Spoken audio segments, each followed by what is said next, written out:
नमो अर्हन्ताणं नमो सिद्धाणं नमो आयर्याणं नमो वाच्छायाणं नमो लोये सव्वसाहुणं मङ्गलं भगवान् वीरो मङ्गलं गौतमो गणी मङ्गलं कुन्दकुन्दार्यो जैन धर्मोऽस्तु मङ्गलम् सर्वमङ्गलमाङ्गल्यं सर्वकल्याणकारिकं प्रधानं सर्वधर्माणां जैनं जयतु शासनं जैनं जयतु शासनं नम्योऽजिनं वीरम् अनन्तवर्णान् दंसनसहावं मोक्षामिनीयं सारं केवली शुद्ध केवली भणिदम्।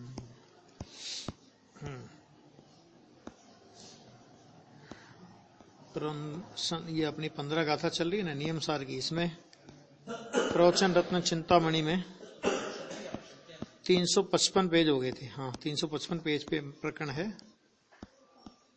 ये हो गया था। इसी प्रकार इसकी सभी शक्तियां वाला प्रकरण हो गया था। इसी प्रकार कर्ण नाम के गुण की चर्चा हो गई थी। इसी प्रकार अनंत गुणों में समझना चाहिए, यहां तक चर्चा हो गई थी।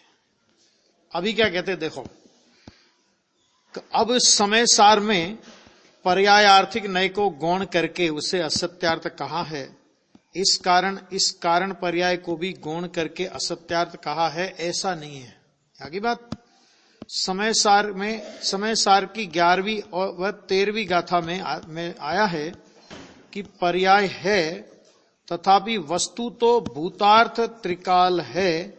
उसकी मुख्यता करके दृष्टि का विषय दृष्टि में मैंने अनुभव में आवे, इस हेतु से उसकी जो व्यक्त पर्याय अर्थात उत्पाद व्यय वाली दशा है, उसको गौण करके वह नहीं है, असत्यार्थ है, ऐसा कहा गया है ना। ये गौण करके असत्यार्थ कैसे कहा गया कि गौण करके नहीं है ऐसा भी कह दिया, अभूतार्थ कह दिया ना, तो गौण करके असत्यार्थ कहा गया। क्यों?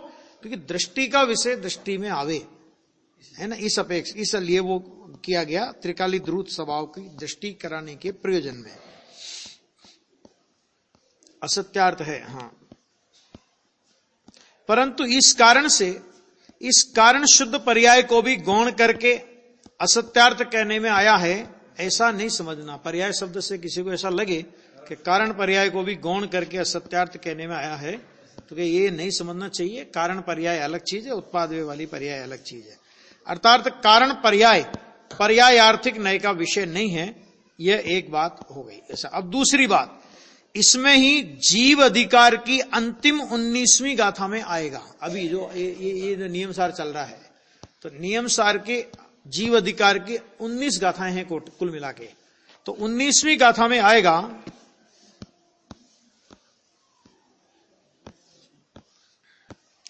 कि द्रव्यार्थिक नय से जीव पर्याय से रहित है, परंतु वह पर्याय अर्थात यह कारण शुद्ध पर्याय नहीं। वहां कहा पर्याय से रहित है, तो वहां उत्पाद व्यय वाली पर्याय से रहित को पर्याय से रहित कहा, उसमें कारण शुद्ध पर्याय से रहित है, ये बात वहां नहीं कहनी है। वहां टीकाकार ने भी स्पष्टीकरण किया है कि वहां तो पर्याय रहित द्रव्य कहा गया है, वह विभाव व्यंजन पर्याय रहित द्रव्य कहने में आया है 19 नंबर की गाथा में। वहां जो पर्याय रहित की चर्चा आई ना, उसमें विभाव व्यंजन पर्याय, क्योंकि प्रकरण वो चल रहा है। जो भी प्रकरण चले, लेकिन कोई भी प्रकरण चले तो उसमें अगर मान लो यहां ये प्रकरण चल रहा है, ये कहीं है, कहीं दूसरी जगह भी आया गुण पर्यायों से व्यतिरिक्त आत्मा को उपाधि, ठीक है ना, तो वहां भी उत्पाद व्यय वाली पर्याय लेंगे। कहीं पर भी कारण शुद्ध पर्याय से रहित द्रव्य ये चर्चा नहीं है। यानी पर्याय रहितता में कहीं विभाव पर्याय की बात करेंगे, विभाव व्यंजन पर्याय की बात नियम सार में करेंगे, कहीं चार भाव को मतलब उससे रहित बताएंगे, भावांतरों को अगोचर कहेंगे, वो सब आएगी चर्चा। तो वहां पर इतना समझना कि उत्पाद व्यय पर्याय में तो ठीक है, लेकिन कारण पर्याय से द्रव्य रहित है, कहते ये बात नहीं है। 19वीं गाथा में तो विभाव व्यंजन पर्याय से रहित को वहां पर पर्याय रहित द्रव्य कहा गया है। अर्थात वहां पर्याय से आशय विभाव व्यंजन पर्याय है, ठीक है। विभाव व्यंजन पर्याय का मतलब जो संसारियों को विभाव व्यंजन पर्याय होती है ना, तो उसका मतलब है वहां पे। देखो आगे, द्रव्य स्वरूप त्रिकाल ध्रुव है। द्रव्य स्वरूप कैसा है? त्रिकाल ध्रुव है। गुण स्वरूप त्रिकाल ध्रुव है और उसकी कारण शुद्ध पर्याय का स्वरूप भी त्रिकाल ध्रुव है और वह द्रव्यार्थिक नय के विषय में जाता है। द्रव्यार्थिक नय के विषय में द्रव्य, गुण और कारण पर्याय, ये सब द्रव्यार्थिक नय के विषय में जाते हैं। अतः इस द्रव्यार्थिक नय के विषय को रखकर विभाव व्यंजन पर्याय रहित द्रव्य है, ऐसा 19वीं गाथा में कहा गया है। मैंने हर जगह देखो, हर जगह पर्याय रहित का एक ही अर्थ नहीं होता है। मैंने जैसे अभी यहां पे 19 नंबर की गाथा में विभाव व्यंजन पर्याय से रहित द्रव्य, वो द्रव्यार्थिक नय की बात करी है ना। छठी गाथा समय सार में प्रमत्त अप्रमत्त से रहित ज्ञायक भाव की बात की है ना। 38 नंबर की गाथा में नियम समय सार में व्यवहारिक 9 तत्वों से शुद्ध टंकोत्कीर्ण ज्ञायक स्वभाव भावत्व के कारण अत्यंत भिन्न हूं, ये कहकर के वहां व्यवहारिक 9 तत्व माने जीव की एक समय की पर्याय, अजीव संबंधी विकल्प या ज्ञान, आश्रव बंध, पुण्य पाप, संवर निद्रा, सब आ गए उसमें, मोक्ष, इनसे भिन्न कहा है ना। कहीं 4 भाव की बात करके 4 भावों से आत्मा को रहित कहेंगे। कहने का मतलब क्या कि जहां भी पर्याय रहित की बात करी है, वहां विभाव व्यंजन पर्याय की बात हो, वहां प्रमत्त अप्रमत्त रूप पर्याय की बात हो, वहां शुद्ध अशुद्ध पूर्ण अपूर्ण पर्याय की बात हो, वहां 4 भाव रूप पर्याय की बात हो, कुछ भी हो, लेकिन कारण शुद्ध पर्याय से रहित कहीं नहीं कहा गया है। आगे अलग अलग अपेक्षाओं से अलग अलग पर्याय से रहित तो कहा गया। जहां विवाह व्यंजन पर्याय का पकड़ चल रहा है तो वहां उससे रहित की बात करेंगे, ठीक है ना। तो ये एक समझने की शैली है कि नियम सार में ही ये सारी शैलियां आएंगी। ये जो मैंने भी बात बताई ना चारों, कि ये सब इसी नियम सार में आएगी, दूसरी जगह ढूंढने की जरूरत नहीं है। तो अभी अपना माथा चकरा है कि वहां तो ऐसा बोला था, वहां तो ऐसा बोला था। अरे जहां जो प्रकरण चल रहा है उसकी बात करेंगे बराबर, लेकिन कारण शुद्ध पर्याय से रहित कहीं नहीं कहा गया। कारण शुद्ध पर्याय को द्रव्यार्थिक नय की चर्चा करेंगे तो द्रव्यार्थिक नय में रखेंगे, और निश्चय नय की बात करेंगे तो कारण शुद्ध पर्याय को किसमें रखेंगे? कि कारण शुद्ध पर्याय को निश्चय नय में रखेंगे। समझ में आ गया? वो कभी भी व्यवहार नहीं होता, वो कभी भी असत्यार्थ नहीं होता, वो कभी भी अभूतार्थ नहीं होता, वो कभी भी गौण नहीं होता। ऐसा वरना यहां पाठ तो ऐसा है कि द्रव्यार्थिक नय से द्रव्य पर्याय से रहित है। पाठ तो ऐसा है, परंतु फिर उसका टीकाकार ने स्पष्टीकरण किया है कि पर्याय रहित द्रव्य कहा है, परंतु वह पर्याय कौन सी? कहते विभाव व्यंजन पर्याय। ये 19 नंबर की गाथा का स्पष्टीकरण। कारण शुद्ध पर्याय नहीं, कारण शुद्ध पर्याय नहीं, दूसरी पर्याय की भी चर्चा, दूसरी पर्याय को भी नहीं छेड़ा वहां पे उस गाथा में। उत्पाद वे वाली दूसरी पर्याय की भी बात नहीं की उन्होंने, विभाव व्यंजन पर्याय की बात की है वहां पे। हालांकि और जगह दूसरी पर्याय की बात की है, लेकिन वहां वो बात की है, क्योंकि वह पर्याय द्रव्यार्थिक नय के विषय में नहीं आती। तो पर्याय तो कोई सी भी नहीं आती द्रव्यार्थिक नय के विषय में। उत्पाद वे वाली फिर उसी की बात क्यों की कि जहां जहां जे योग्य छे तहां समझवो ते, जहां जहां जो अपेक्षा से आचार्य को जो बात सिद्ध करनी है उस अपेक्षा से वो सब कथन करेंगे। ऐसा अहो दिगंबर संतों ने तो जैन दर्शन का वास्तविक रूप और स्वरूप बताया है। ऐसा स्वरूप अन्य कहीं नहीं है। लोग मध्यस्थता से नहीं देखकर पक्षपात से देखते हैं, इसलिए लगता है कि यह सब अन्यों के जैसा है। परंतु भाई वस्तु स्थिति क्या है, भगवान ने क्या कहा है और उनकी परंपरा के संत क्या कहते हैं, यह तो जानना चाहिए ना। मतलब पक्षपात छोड़ करके संप्रदाय बुद्धि लेकर के बैठे ना, तो उससे निर्णय नहीं होता। हम भी ये, अगर हम भी दिगंबर धर्म की संप्रदाय बुद्धि लेकर के बैठे हैं, तत्व का निर्णय नहीं होगा। क्यों? क्योंकि ये तो बाप कमाई का धर्म है, आप कमाई का बनाना पड़ेगा इसे। क्यों दिगंबर क्यों है? हमारे पिताजी दिगंबर थे। वो दिगंबर क्यों? उनके पिताजी दिगंबर थे। बस वो दिगंबर ही रहोगे फिर। जब तक स्वयं निर्णय करके इसको स्वीकार नहीं करे, मध्यस्थता से, दिगंबर धर्म में जन्म लिए इसलिए गुरुदेव बोलते थे ना कि संप्रदाय में आ गए हैं इसलिए ये संप्रदाय का सच्चा है, ऐसा हम नहीं मानते। हम तो परीक्षा करके तर्क की कसौटी पर अगर ये बात खरी उतरेगी तो हम इसके पक्ष में खड़े हैं, बाकी चल देंगे। समझा गया ना? तो दिगंबर तो भी संप्रदाय बुद्धि से नहीं आ गया। कहा दिगंबर धर्म में निर्णय करो ना। दिगंबर धर्म में तो हमने निर्णय तो हमें करना पड़ेगा। शास्त्र तो सच्चे हैं, लेकिन निर्णय नहीं करेगा तो जो बिना निर्णय के सत्य को सत्य भी मानता है,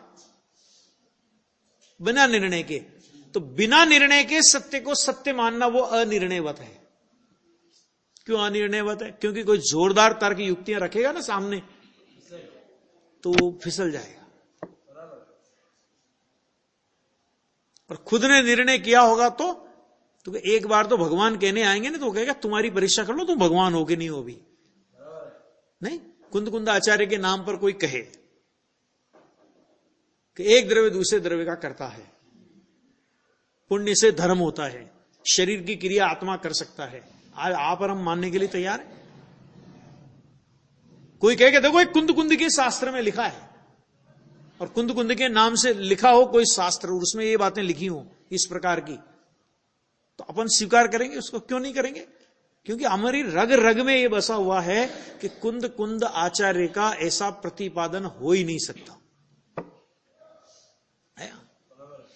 एक मुनिराज थे, महावीर कीर्ति, नाम तो सुना होगा सबने, सुना है नाम? महावीर कीर्ति थे, 20 पंथी थे पक्के, सोनगढ़ आए वो। तो गुरुदेव वहां प्रवचन मंडप में ठहरे थे, तो गुरुदेव का प्रवचन, तो गुरुदेव से उन्होंने कहा कि साहब हमारे पास एक सम्मेद शिखर महात्म्य नाम की पुस्तक है। कौन सी? सम्मेद शिखर महात्म्य। और उसमें ऐसा लिखा कि अगर कोई सम्मेद शिखर की 49 बार वंदना करे तो 8 भाव में उसका मोक्ष नियम से हो जाता है। अपने को तो कहा क्या गजब बात है, अभी तो चलो 5 बार हो गई, बाकी करके निपटाओ काम। हाँ, एक साथ 11 करेंगे हम तो। गुरुदेव ने क्या कहा? सम्मेद शिखर की वंदना करने से भव का अभाव होता है, ऐसा कहने वाली वाणी वीतराग की नहीं हो सकती। उन मुनिराज को कह दिया। क्यों नहीं हो सकती? क्योंकि पर द्रव्य के लक्ष्य से भव का अभाव बताने वाली वाणी वो वीतराग की वाणी हो ही नहीं सकती। निर्णय करना पड़ेगा। क्या भगवान ने कहा? भगवान ने ऐसा कहेंगे एक द्रव्य दूसरे द्रव्य का करता है, इसलिए ना जो इस बात को भी हम स्वीकार करेंगे ना, तो निर्णय करके स्वीकार करेंगे, तब उस बात में दम आएगा। ये कह रहे हैं यहां पे भगवान ने कहा है, और उनकी परंपरा में संत क्या कहते हैं यह जानना चाहिए। इस प्रकार ये 2 बातें स्पष्ट अर्थात विशेष स्पष्ट की। यह कारण शुद्ध पर्याय जो कि त्रिकाली गुण का पारनामिक भाव रूप वर्तमान विशेष है। अब लो, बहुत सरल और स्पष्ट शब्दों में परिभाषा, कारण शुद्ध पर्याय की बहुत सरल शब्दों में परिभाषा। क्या आया देखो, यह कारण शुद्ध पर्याय है क्या? तो उन्होंने एक बहुत अच्छी लाइन में कह दिया, जो कि त्रिकाली गुण का पारनामिक भाव रूप वर्तमान विशेष है। त्रिकाली गुण का, गुण भी आ गया, द्रव्य भी आ गया, वर्तमान पारनामिक भाव रूप वर्तमान विशेष है। वर्तमान विशेष है माने वर्तता, उत्पाद वे रूप। वर्तमान का मतलब उत्पाद वे रूप नहीं, वर्तता हुआ विशेष, इसका नाम वर्तमान विशेष है। ये बहुत अच्छी परिभाषा आ गई। वर्तमान विशेष है, कोमा आ गया। वह द्रव्यार्थिक नय का विषय है, वह पर्यायार्थिक नय का विषय नहीं है। पर्याय होने पर भी ध्रुव पर्याय है। क्यों नहीं है पर्याय आर्थिक नय का विषय? उत्पाद वे वाली नहीं है, ध्रुव पर्याय है। और पर्यायार्थिक नय का विषय नहीं है, अपितु द्रव्यार्थिक नय का विषय है। ध्रुव है ना, ध्रुव वर्तमान विशेष। आगे देखो, श्रीमद राजचंद्र में, ये श्रीमद राजचंद्र में एक कारण शुद्ध पर्याय की एक हल्की सी बात आई है उनके उसमें लिखन में।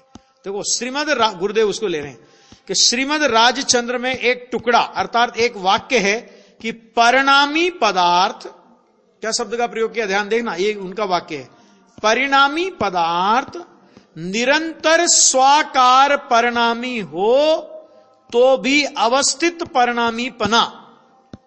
बस इतना इतना उन्होंने गुरुदेव ने लिया उसमें, और ये उन्होंने हाथ नोंद में से, जो श्रीमद जी खुद अपनी डायरी लिखते थे उसमें ये बात उन्होंने लिखी होगी। आहा, उनका क्षोभसम तो बहुत गहरा था और पूर्व में भी संतों के संग में थे, ऐसा कहा जाता है ना।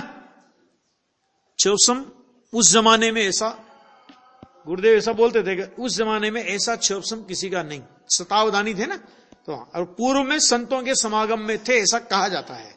इसलिए अंदर कुछ वीतरागता की रीति अर्थात सत्य का प्रकार रह गया, वरना यह नियम सार तो उनको मिला ही नहीं था।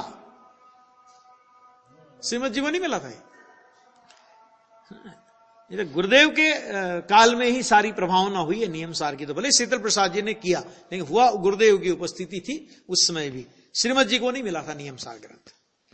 तो भी अंदर में से कुछ ऐसा तर्क उत्पन्न हुआ कि जो त्रिकाली पदार्थ है उसकी पर्याय भी पदार्थ के स्वरूप, स्वाकार स्वरूप, एक रूप होना चाहिए।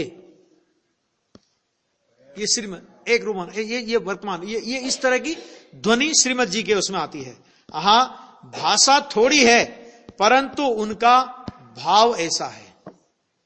आगे ना, ये श्रीमद जी का उन्होंने लिया। आगे देखो, हाँ, यह भगवान आत्मा ऐसा होने पर भी उसकी पर्याय में अवस्थित परिणामी, क्या कहा, उसकी पर्याय में, ये अव्यवस्थित मिसप्रिंट होना चाहिए भैया, एक सेकंड देखता हूं।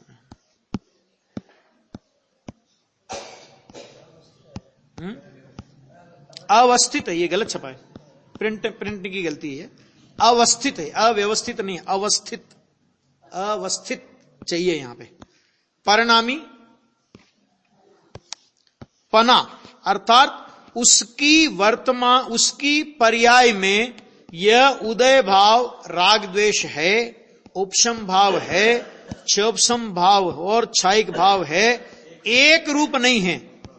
जैसे समुद्र की सपाटी के ऊपर लहरें होती हैं, उसी प्रकार वस्तु अर्थात आत्मा का द्रव्य गुण और उसकी सपाटी अर्थात कारण शुद्ध पर्याय का एक रूप दल है, और उसके ऊपर लहरों के समान यह राग द्वेष और उनके अभाव की अनेक दशाएं हैं। राग द्वेष की दशाएं और राग द्वेष के अभाव की दशाएं, अर्थात उपशम दशा,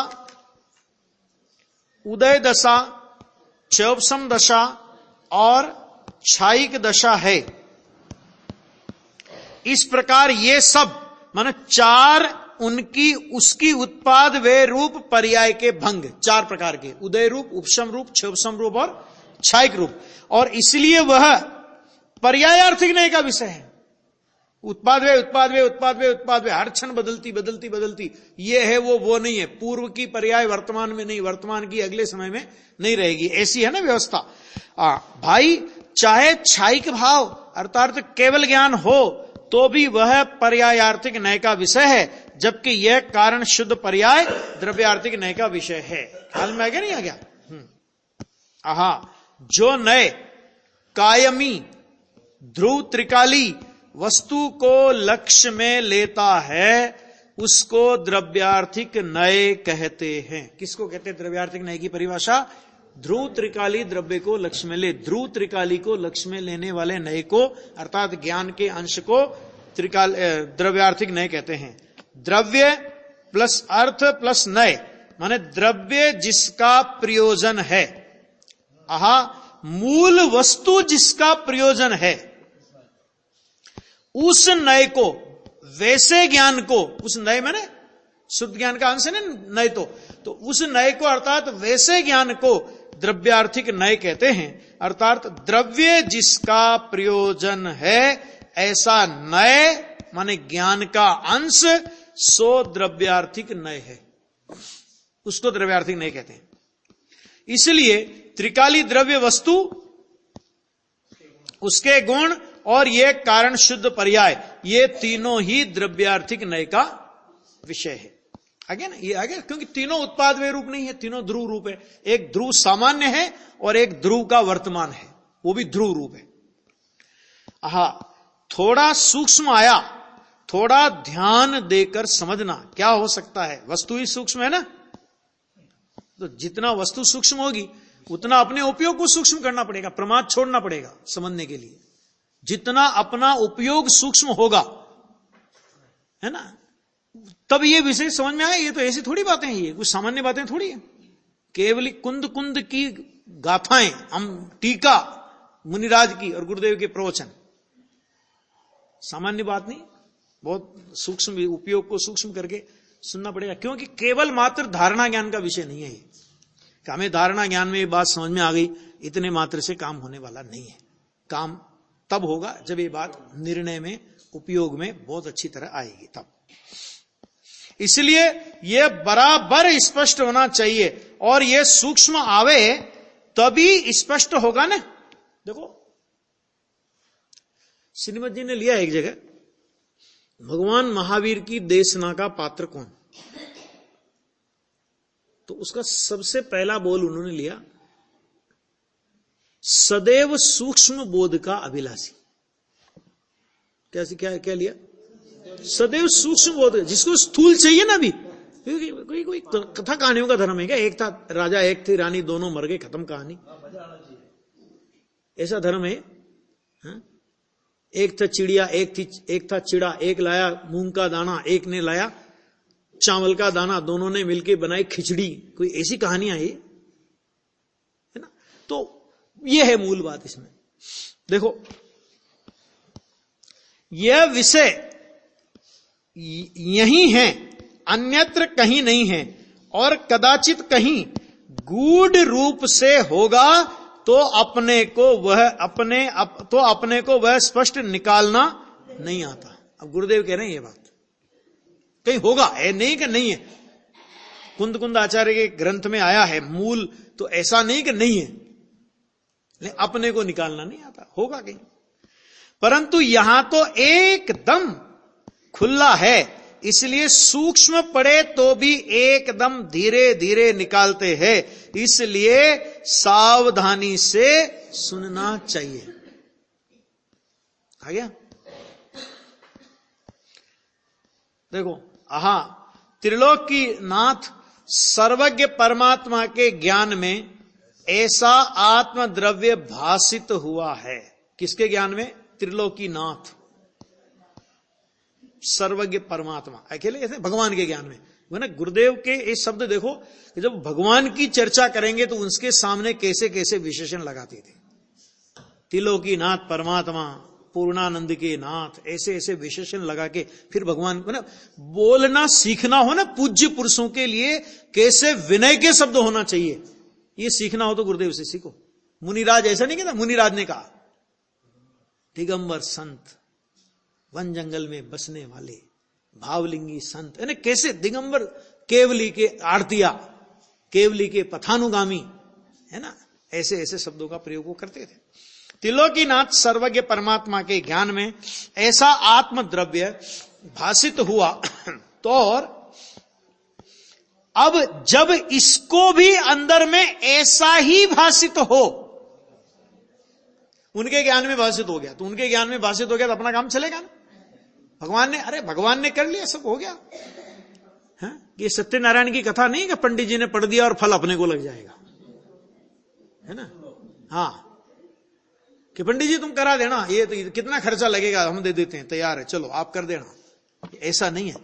जैसा सर्वज्ञ परमात्मा को भासित हुआ, जब तक वैसा ही अपने को भासित नहीं होवे तब तक हम सर्वज्ञ के मार्ग में नहीं है। आगे समझ में, सर्वज्ञ के मार्ग में हम तब हैं कि जैसा सर्वज्ञ को भासित हुआ हो वैसा हमें भासित हो। आ गया?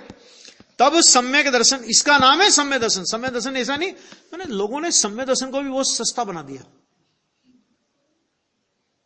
ऐसा चलता था, एक पंडित जी थे, जयपुर में थे पहले, इंद्रलाल शास्त्री, पक्के 20पंथी, गोबरपंथी।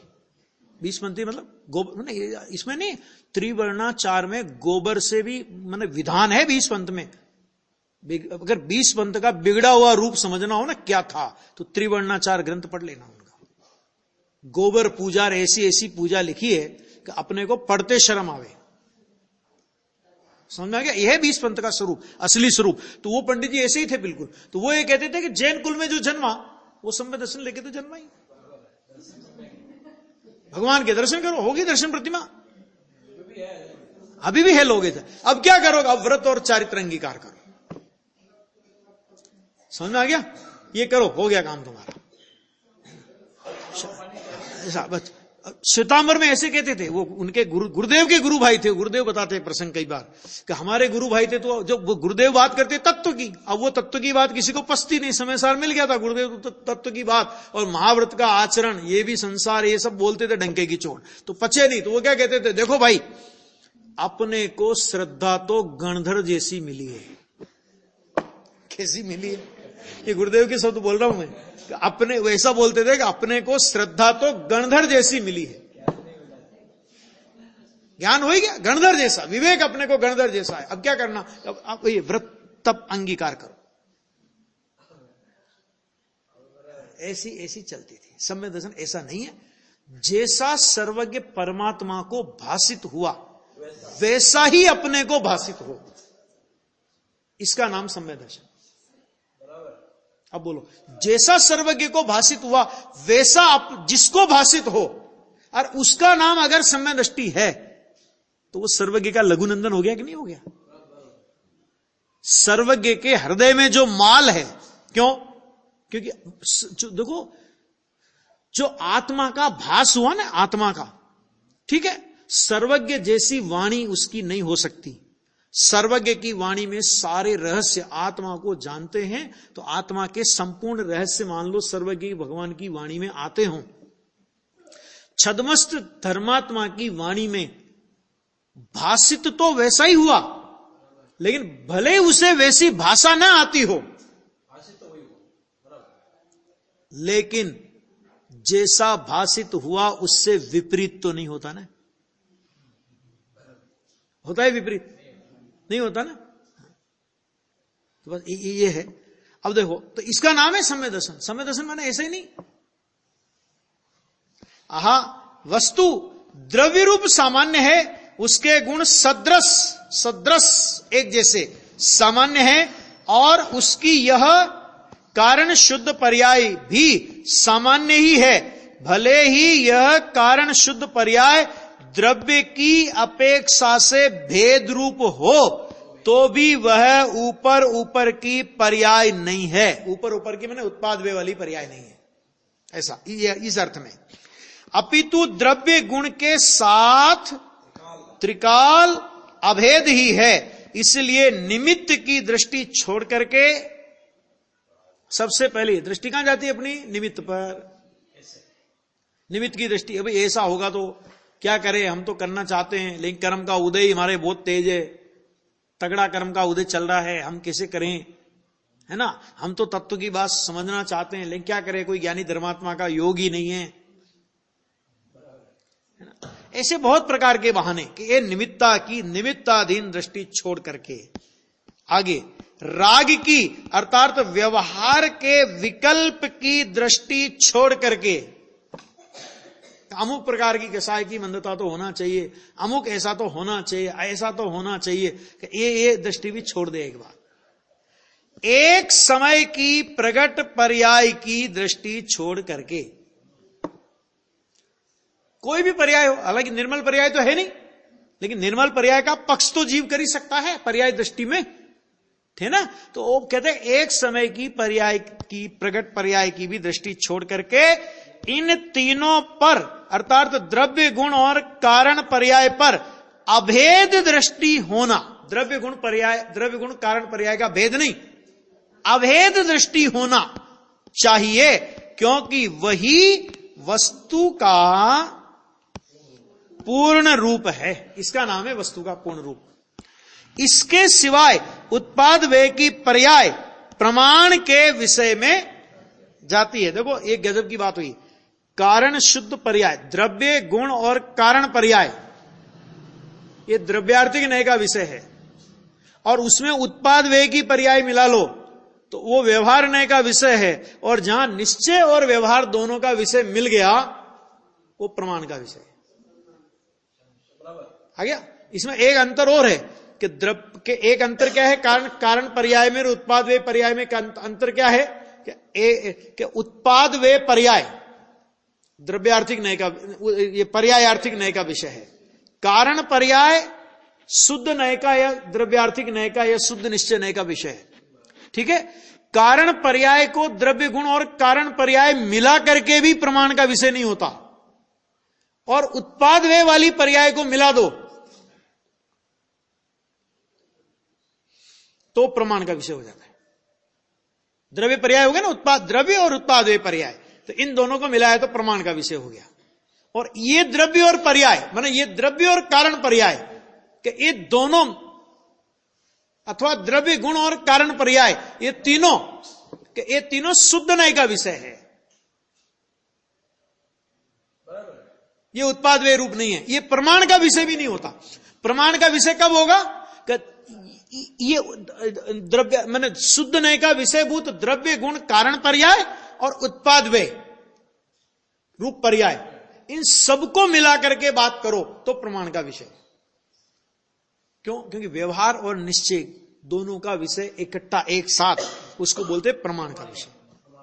ठीक है ना। पर्याय है इसलिए प्रमाण के विषय में चली जाएगी, कारण पर्याय ये नहीं है बात। और अगर प्रमाण के विषय में चली जाए तो फिर क्या तकलीफ होगी। कारण शुद्ध पर्याय को अगर हम प्रमाण के विषय में रख दे कि नहीं द्रव्य गुण और उसके साथ कारण पर्याय को लोगे तो प्रमाण का विषय हो जाएगा, अगर ऐसा हम लें तो क्या तकलीफ आएगी कि ऐसा अगर हम लें तो फिर प्रमाण का विषय दृष्टि का विषय नहीं होता। दृष्टि का विषय शुद्ध न्याय का विषय होता है ना, कि वो दृष्टि का विषय होता है, प्रमाण का विषय दृष्टि का विषय नहीं होता। जो प्रमाण जिसको विषय करता है, यानी जो प्रमाण की विषयभूत पदार्थ है, प्रमाण का विषयभूत पदार्थ दृष्टि का विषय नहीं होता। प्रमाण तो भाई उसमें व्यवहार का विषय आएगा तब प्रमाण बनेगा। अब तुमने अगर कारण पर्याय को मान करके अगर आपने कारण पर्याय को द्रव्य गुण और कारण पर्याय इनको प्रमाण का विषय माना तो इसका मतलब यह हुआ कि आपने कारण पर्याय को व्यवहार का विषय माना, कारण पर्याय को व्यवहार का विषय माना, जबकि कारण पर्याय व्यवहार का विषय है ही नहीं, इसलिए वो दृष्टि के विषय में शामिल है। अगर वो व्यवहार का विषय होता तो वो तो प्रमाण हो जाता, फिर तो द्रव्य और कारण पर्याय मिलके प्रमाण हो जाता, तो वो तो व्यवहार का वो तो। और देखो एक चीज और कि प्रमाण में ध्यान से सुनना, प्रमाण में निश्चय और व्यवहार दोनों विषय आते हैं, उत्पाद व्यय पर्याय सब आएगा, लेकिन प्रमाण खुद क्या है कि प्रमाण खुद सद्भूत व्यवहार नहीं का विषय है, सद्भूत व्यवहार। क्योंकि द्रव्य गुण पर्याय भेद रूप से विषय हुए ना, उसमें द्रव्य गुण और उत्पाद व्यय रूप पर्याय भी भेद रूप से आए ना, उसमें निश्चय और व्यवहार का विषय, कि तो वो सद्भूत व्यवहार का विषय है ना। देवसेन आचार्य का नैचक्र शुद्ध भवन दीपक में लिखा, प्रमाण पूज्य नहीं है, निश्चय नय पूज्यतम है। वस्तु सिद्धि के लिए प्रमाण को पूज्य बोलेंगे, लेकिन प्रयोजन सिद्धि की शैली में प्रमाण पूज्य नहीं है। क्यों नहीं है? उन्होंने कहा कि प्रमाण में पर्याय का निषेध नहीं आता, व्यवहार न्याय के विषय का निषेध नहीं आता, और व्यवहार न्याय के विषय का निषेध आए बिना दृष्टि स्वभाव के सन्मुख नहीं हो सकती। हमारी नजर जाती है, व्यवहार का विषय आए वहां नजर चिपकती है, और ज्ञानी की नजर जहां व्यवहार का विषय है वहां से उठती है। हमें व्यवहार के विषय में जोश आता है और ज्ञानी को निश्चय के विषय में जोर आता है। अंतर है जमीन आसमान का। ज्ञानी के मार्ग के मिथ्या दृष्टि, ज्ञानी के मार्ग का द्रोही क्यों? क्योंकि ज्ञानी जहां वजन देते हैं अज्ञानी वहां ढीला करता है, और ज्ञानी जहां ढील छोड़ते हैं अज्ञानी वहां वजन देता है। व्यवहार नहीं की बात है, लिखो, लिखा नहीं लिखा शास्त्र में, लिखा नहीं लिखा शास्त्र में, तेरी मौत लिखी है।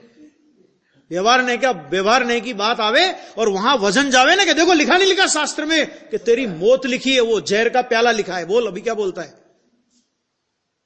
पीना है? अरे एक बार निश्चय स्वभाव की दृष्टि करने के बाद तुझे पता पड़ेगा व्यवहार क्या होता है, तब ज्ञानी व्यवहार को जाना हुआ प्रयोजनवान कहता है। निश्चय स्वभाव की दृष्टि के बिना तुझे व्यवहार को, व्यवहार भी तू नहीं जानता वास्तव में, आचार्य कहते हैं।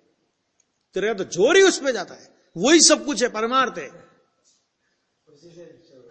उसका फल संसार है, वो लाइन याद करो पंडित जयचंद जी छाबड़ा की 11 नंबर की गाथा में।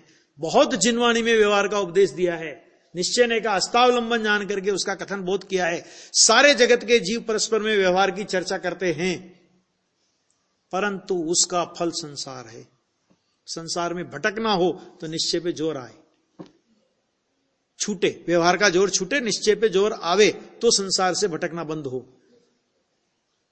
और व्यवहार पे जोर रहेगा तो कोई बात नहीं, अभी तक जितना घूमा और घूम लेना, क्या फर्क पड़ता है उसमें, आ गया ना, ज्यादा नहीं है चक्कर। समझना बात को, कहां क्या जोर दे रहे। देखो समय सार की 49वीं गाथा में इसको अर्थात ध्रुव को अव्यक्त कहा। ये बहुत अच्छा बोल है। अव्यक्त के 6 बोल आते हैं, आ गया ना। गुरुदेव श्री के 175 जो बातें स्वाध्याय में सुबह उठते सोते समय रहते थे, उसमें अव्यक्त के 6 बोल होते थे 49 गाथा के। तो अव्यक्त के 6 बोल आते हैं, उसमें अव्यक्त कहा है। वहां ये समय सार की 49वीं गाथा है ना, उसमें ध्रुव को अव्यक्त कहा है और पर्याय को व्यक्त कहा है। सो वहां इस उत्पाद व्यय की पर्याय को व्यक्त कहा है, जबकि उसके सिवाय इन तीनों को अर्थात द्रव्य गुण और कारण पर्याय को अव्यक्त कहा है। अव्यक्त माने पर्याय को व्यक्त कहा। अभी ध्यान से सुनो जरा इसका भी, क्या उत्पाद व्यय रूप पर्याय को व्यक्त कहा, तो अब उसको कौन सा नाम देना? ये उत्पाद व्यय की पर्याय से भिन्न बताना है, तो इसको नाम दिया अव्यक्त। त्रिकाली को अव्यक्त नाम देंगे तो पर्याय को व्यक्त नाम देंगे, पर्याय को व्यक्त नाम देंगे तो त्रिकाली को अव्यक्त नाम देंगे। तो अव्यक्त माने, अपने को अव्यक्त माने क्या लगता है? जैसे ठेले में बंद पड़ा हो। अव्यक्त माने पर्याय की तरह प्रकट रूप नहीं होता, अर्थात उत्पाद व्यय रूप नहीं होता वो। अव्यक्त भी त्रिकाली की अपेक्षा से नित्य उद्योत रूप है कि नहीं? समय सार की 6ठी गाथा में आया, नित्य उद्योत रूप होने से क्षणिक नहीं है। इस समय सार की 6ठी गाथा में आया, तो नित्य उद्योत रूप कह रहे हैं, और 49 नंबर की गाथा में कह रहे हैं अव्यक्त। तो अव्यक्त माने क्या? कि पर्याय की व्यक्तता की भांति वो व्यक्त उस तरह नहीं, उत्पाद व्यय रूप उस तरह नहीं है। त्रिकाली के रूप में व्यक्त है, त्रिकाली रूप से सदा व्यक्त है। एक गुरुदेव के प्रवचन में भी है, 49 नंबर की गाथा के प्रवचन में जहां कहा ना, उन्होंने कहा यहां अव्यक्त कहा ना, पर्याय को व्यक्त कहा, इसलिए इसको अव्यक्त कहा। आ गया? ये सब समझना है, विषय बहुत अच्छे हैं। देखो, जबकि उसके सिवाय इन तीनों को द्रव्य गुण और कारण पर्याय को व्यक्त कहा है। आहा, जैसे द्रव्य कायम सत अविनाशी है, वैसे उसके गुण भी कायम सत अविनाशी है, वैसे ही उसकी कारण शुद्ध पर्याय भी कायम सत अविनाशी है, और ये तीनों मिलकर पूरा द्रव्य कहा जाता है। इसलिए इस द्रव्य की दृष्टि होने का नाम सम्यक दर्शन है। अब ऐसी बात वीतराग सर्वज्ञ के मार्ग के अतिरिक्त अन्य कहां है? बताओ जरा। बहुत अभी इतने अच्छे अच्छे विषय हैं ये सब। ये पेरा पढ़ लेते हैं, फिर आगे नया हो गया। आहा, पर्याय के दो प्रकार, एक प्रगट रूप दशा जिसको अपन उत्पाद वे पर्याय कहते हैं, एक होती अव्यक्त रूप दशा, बराबर। दो तरह की दशा होती है, एक प्रगट रूप दशा और दूसरी अप्रगट रूप दशा, यानी व्यक्त रूप दशा और अव्यक्त रूप दशा। अतः जो पर्याय अंश प्रगट है उस अपेक्षा से वहां समय सार की 49वीं गाथा में द्रव्य को अव्यक्त कहा है। आ गया, खुलासा कर रहे उसका बहुत जोरदार। क्या कहा? जो, फिर से देखो, जो पर्याय अंश प्रगट है, उत्पाद वे उत्पाद वे उत्पाद वे उत्पाद वे उत्पाद वे प्रगट है ना, तो वो प्रगट है, उस अपेक्षा से वहां समय सार की 49वीं गाथा में द्रव्य को अव्यक्त कहा है। ऐसा होने पर भी, अब सुनो, ऐसा होने पर भी उसकी स्वयं की अर्थात वस्तु की अपेक्षा से, तो चलो बढ़िया, अपना काम हो गया। 49 नंबर की गाथा का प्रवचन नहीं देखना पड़ा, यही गुरुदेव ने खुलासा कर दिया। उसके स्वयं की अपेक्षा से तो, अर्थात उस त्रिकाली वस्तु की अपेक्षा से तो द्रव्य व्यक्त ही है। अरे त्रिकाली है, ये कह रहे हो कि नहीं कह रहे हो आप? त्रिकाली है तो है तो व्यक्ति है वो। हाँ, प्रगट प्रसिद्ध ही है, फिर प्रसिद्ध है तो फिर धर्म हो जाएगा? धर्म नहीं होगा, क्योंकि वो द्रव्य प्रसिद्ध है और धर्म पर्याय में होता है। समझो बात को। क्या कहा कि साहब द्रव्य प्रगटी है, द्रव्य प्रसिद्धि है, त्रिकाली ध्रुव प्रसिद्धि है, त्रिकाली ध्रुव प्रगटी है, फिर तो धर्म हो गया। कि धर्म द्रव्य में होता है कि पर्याय में होता है? जरा बताओ। क्या कहा नरेंद्र जी? धर्म कहां होता है? अरे अभी तक नहीं था और नया हुआ ना, तो अभी तक नहीं था और नया हुआ, तो यानी पर्याय में होता है। तो धर्म पर्याय में होता है, तो द्रव्य को भी पर्याय में प्रकट होने पर धर्म होगा। द्रव्य रूप से प्रकट है, वो तो निगोदिया को भी प्रकट है, अभव्य को भी प्रकट है, जिसको कभी धर्म नहीं होगा। हां, जिस दिन हमारी प्रगट पर्याय ये स्वीकार करेगी कि त्रिकाली द्रव्य अर्थात मैं तो सदा काल प्रगट परमात्मा हूं। देखो, प्रगट परमात्मा तो प्रगट है, शांत ध्यान से सुनना। क्या कहा? त्रिकाली द्रव्य प्रगट परमात्मा तो प्रगट है, वो तो व्यक्त है। लेकिन जिस समय ये पर्याय प्रगट पर्याय उसको ये व्यक्त है, त्रिकाली स्वरूप व्यक्त है, ऐसा जहां प्रगट पर्याय में स्वीकार हुआ, उसका नाम प्रगट पर्याय में धर्म की शुरुआत। क्योंकि धर्म पर्याय में होता है, धर्म द्रव्य में नहीं होता, धर्म गुण में नहीं होता, धर्म कारण पर्याय में नहीं होता। क्यों? क्योंकि ध्रुव रूप है, ध्रुव रूप में कुछ होना नहीं होता, और जिसमें कुछ होना होता है वो ध्रुव रूप नहीं हो सकता। आगे बात समझ में आ गया? तो वो व्यक्त ही है, तो भी वस्तु की दृष्टि से वस्तु को लक्ष्य में लेने पर तो वह वस्तु द्रव्य प्रगट क्या है? प्रसिद्ध व्यक्त ही है। आ गया? इस तरह जो चार बोल हुए उनकी विस्तार से समरी जैसी चर्चा है, वो अपन कल की स्वाध्याय में करते हैं।